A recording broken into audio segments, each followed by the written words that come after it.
Hey, hey, happy Friday. Happy Digest Day. Megan Schultz here, host of Cream City Dreams podcast on Wednesdays and these small, bite-sized Cream City Digests on Fridays.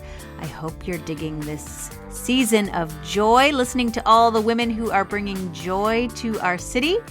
And you know what's bringing me joy is this detox I'm on, this social media detox in the month of June. And I thought that maybe sharing my experience with this might inspire some of you to pay attention to your attention, where you put it, who you give it to, and really being more intentional about living in the present. And isn't that really what we're all just trying to do? Hey, hey, happy Friday.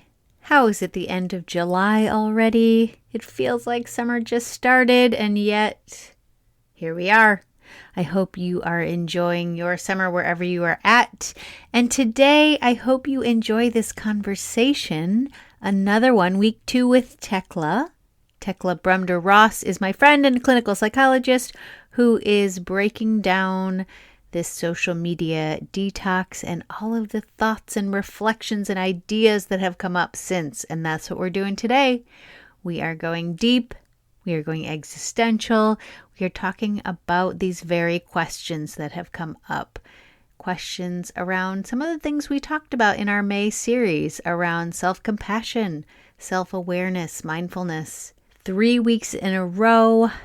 I am lucky to have Thekla back to talk through some of these questions with me. So I hope you enjoyed this episode and stay tuned for next week's digest when she'll be back with some very practical tips on delving back into the socials, if I decide to do that. But right now, let's delve into this episode. Happy Friday. We are back, and I am back with Thekla Brumder Ross. She is my friend and my really co-conspirator in this journey of a tech-free summer, social media-free summer, and this focus that we have had on our attention and where we put it and who gets it and how we give it away and how we get it back. So I am so excited to welcome you back, Thekla. Thank you. Glad to be back. I love being on Cream City Dreams. Highlight for sure. Oh, yay. Me too. Me too. Well, and I just thought today we would talk, I don't know, we'd get a little existential. And, I keep these digest short and sweet. So, we're not going to wander for ages and ages, listeners. But I have been thinking it's now been a month and a half that I have been off social media. And as listeners who are the diehards who have been listening on these Fridays will have heard me say it's been wonderful. It's been joyful. I've not missed it. I've missed things like I had a friend in town who just came to town, was like, "Oh, I messaged you," and it's like, "Oh, I didn't get the message," So I think I've missed invitations to some parties, but oh well, I don't know. I'm still here. I still have friends. Life is okay. But I have been having some kind of, I don't know, existential thoughts on validation, right? And like that whole metaphor of if a tree falls in a forest and no one's around, did it fall? Like, how do I know I exist without it? How do I know what I'm doing here matters without any touch points or data or red dots of validation? I don't have a question per se, Thekla, but I'm just curious your thoughts on that whole idea of validation and the dopamine that we get from the red dots, and what do we do when that isn't there anymore? Where do I get my red dots where do I get my fixes from? Such a good question. My husband and I were deep in this existential conversation the other night. It's fascinating to me how in such a short period of time, truly, like we're talking 2008 to 2025, we have changed our culture so much that our validation comes from the likes and the shares and the red dots. Yeah. And a different form of affirmation than it ever had before.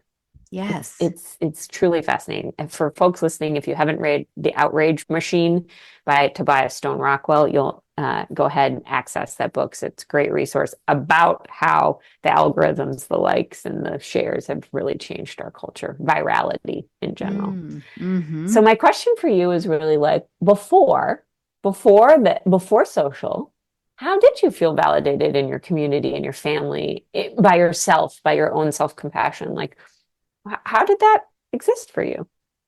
That's so funny that you asked that because that's what I was thinking in prepping for this conversation was like, what did we do before socials? How did I feel good about myself? I mean, I guess was I just with people more instead of being with them online? I with them in air quotes here, listeners, but like in person, out in the community, doing more things socially.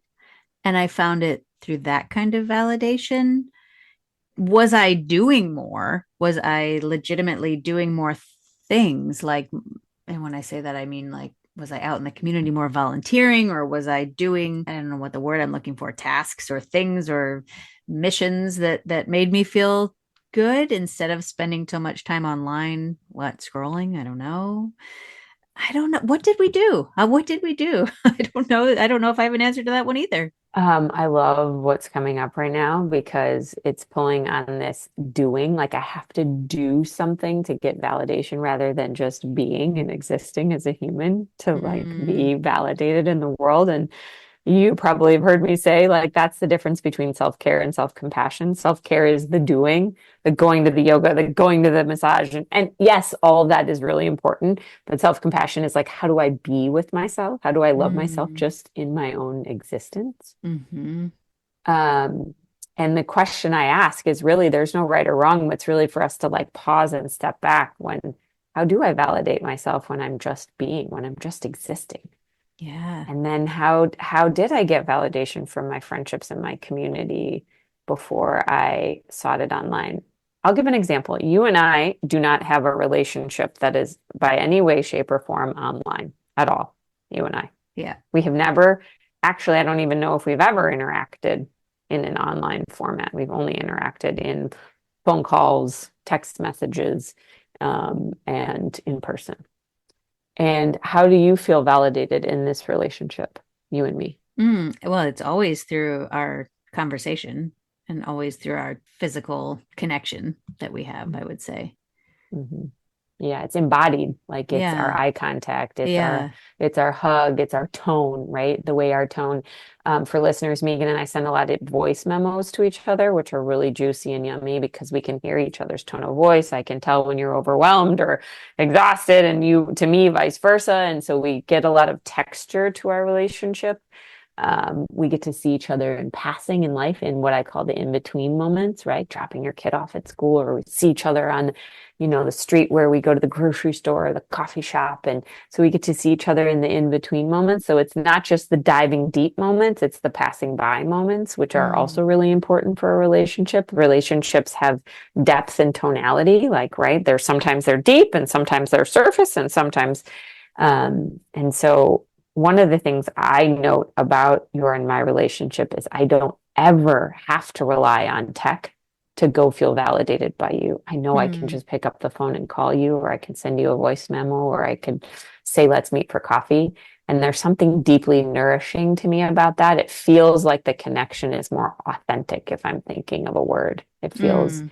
It feels more tangible. Yeah. Yeah. Yes, that is absolutely right. And I love what you're saying about that reminder of self-compassion. I think I forgot that it's okay if I just am, if I just be, which has been, it's interesting that you point that out because I sort of likened, I think on the digest a couple weeks ago, I likened this whole experience to going on vacation. And, it takes the first week to like really settle into the vacation. And finally, after 6 or 7 days, you're like, okay, here I am. And that's where I feel like I am now. Like, I think it did take me the first few weeks of June to really let go, to stop itching where's my phone, or not even where's my phone, because I still do that a little bit. I have work to do for sure.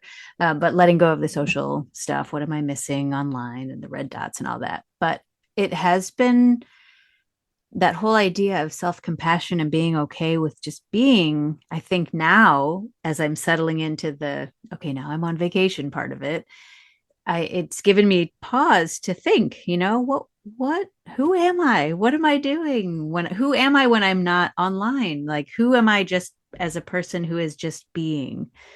And is that okay? And am I okay with that person who's just not putting herself out there all the time, not getting a lot of the usual validation or affirmations, who's just existing? And do I like myself? And is that good? So it's, I don't know. This has been this experience has been way more than I thought it was going to be, way more than just losing the Facebook and social status updates every once in a while or whatever. Oh, couldn't agree more. Couldn't agree. It has been for me too.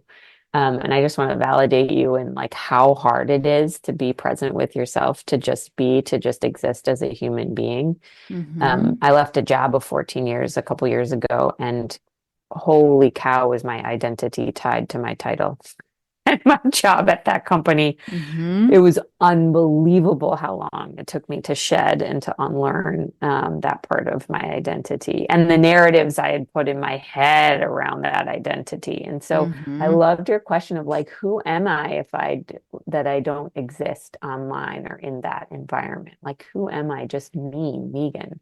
Yeah. And who do I get to just be in that space, right? Yeah. It's such a beautiful question. And I love that you've gotten deeper. I think that's the whole essence that honestly I'm inviting people into in this book is what's really behind the engagement on the social and the constant need for connection on the phone. What is it that we love about podcasts and listening to people have a deep, authentic connection over the podcast form, just getting really curious about like, what does this mean for our humanity and what's serving me? Like, what's aiding in my well-being and what maybe isn't? And I think Yeah. that this past month for you has been a real question about that. Am Yeah. I right Yeah. in Oh, that? totally. Totally. Well, and as I think about what people put on social media, it's like, look at me. This is what I'm doing. Here's me doing something. Here's me on vacation doing this. Here's look what I do at work or whatever they're showing. It's always what we're doing. And so maybe this our obsession with social media, or our not even obsession, but our addiction to, our need for social media, is that space to show what I'm doing, because we don't know how to sit with just being. Woo! People can't see me, but I'm snapping right now because Megan she just summarized the essence of self-compassion in her. I mean, that is it. That is it. Yeah. That is Yeah. self-compassion is like, how do I love myself to be? And we're productivity machines in our culture. Mm-hmm. That's what Mm-hmm. capitalism is created and founded on. And don't think that I'm over here immune to it. Like I have a friend who calls me chief hustler. Like I'm over here getting busy and the busy all the time. Yeah. And I'm constantly trying to push myself into practice of how do I just learn to be with myself. And mostly when I feel nourished, it's when how do I be with myself and there's no technology around? Because you're not being with yourself when this technology is in the room. It's another thing we're in relationships to. It's just Mm. another. Yeah. Yeah. Um, and don't I'm sure there are listeners who are on meditation apps and are on other things that help them be more present with themselves. I raise my hand in that too.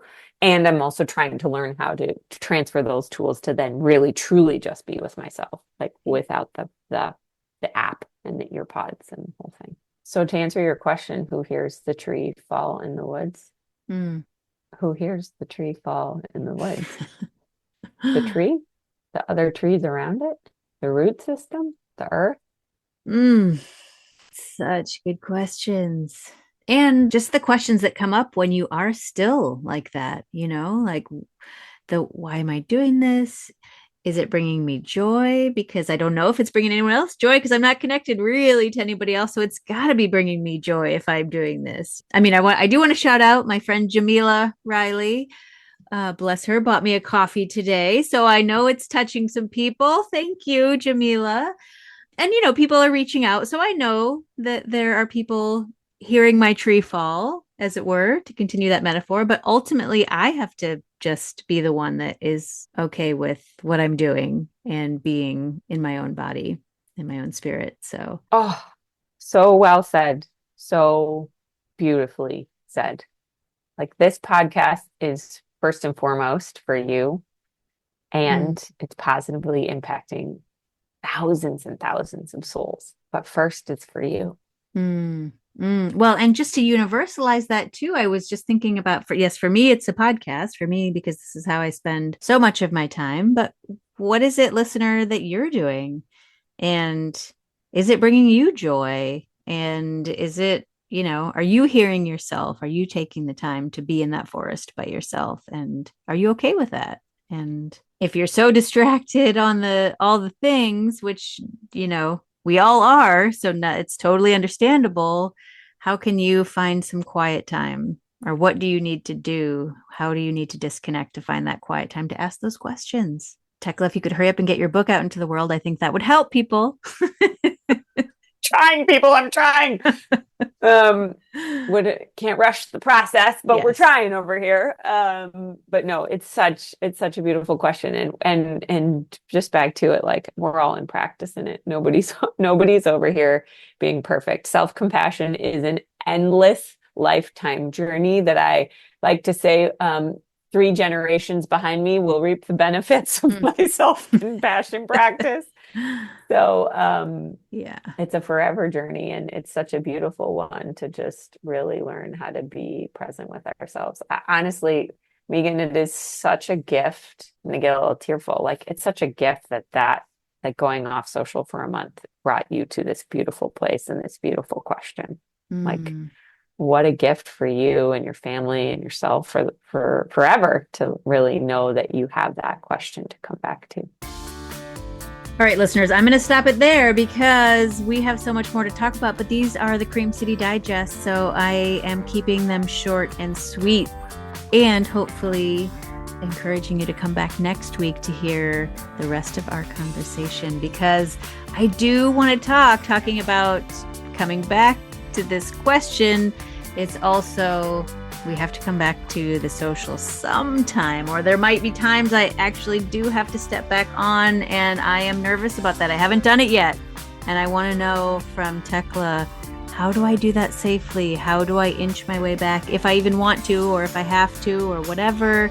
And I want sort of the clinical and professional opinions on this, which you must see in the world that you're in. So listeners, we will be back for yet another Cream City Digest with Thekla Brumder Ross. Until then, Milwaukee, keep on dreaming.